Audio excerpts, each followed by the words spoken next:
આ સૌ જાણો છો કે બધાને ઓર્ગેનિક ગોળ જોઈએ છે. તો આવું પોષક મળે, સૌને પોષણ મળે.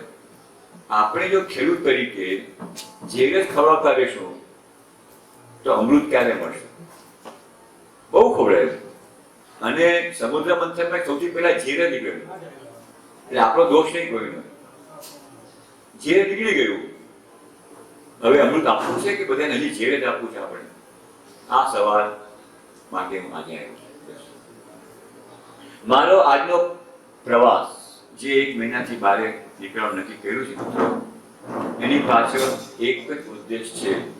આપણે આજ સુધી આપણા બધા જ ગ્રાહકોને જે આપણું શેરડીમાંથી ઉત્પન્ન થતું જે પદાર્થ છે, જે છે તે આપ જાણો છો, એ ખવડાવીને શું કર્યું? પૈસા પણ આપણને ન મળે, જમીન બગાડતા જઈ રહ્યા છીએ, વધુમાં વધુ કેમિકલ નાખતા જઈ રહ્યા છીએ. મારે આપને પ્રાર્થના છે, ગઈકાલે મોદીજીનું પ્રવચન સાંભળ્યું હશે, આપણા સીએમ અને હવે આપણા પીએમ. ગઈ 15મી ઓગસ્ટે એમણે યુરિયાને પણ નીમ કોટેડ કરી અને ખેડૂતને ખુશ કર્યા. અને આજે એ જ આપણા વડાપ્રધાન જૈવિકતાની વાત કરી.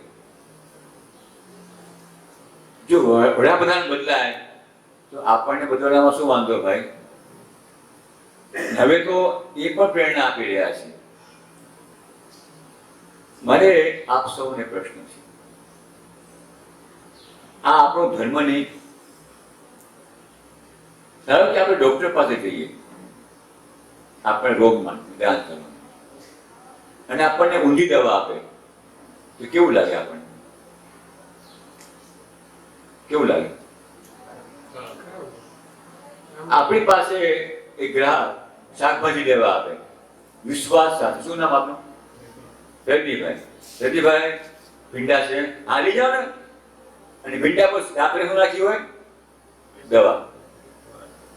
અને એ લઈ જાય અને માંદા પડે તો કેવું લાગે? આપણે શું જાણીએ છીએ? આપણે આપણા થોડા છોટા સા સ્વાર્થ માટે અથવા આપણને શીખવવામાં આવ્યું તે, હું આપને કોઈને દોષ નથી આપવા માંગતો, આખી સિસ્ટમ જ ગડબડ છે. સિસ્ટમની સામે સિસ્ટમ લડવી નહીં શકાય આપણે, પણ આપણે જાગૃત થઈ શકીએ.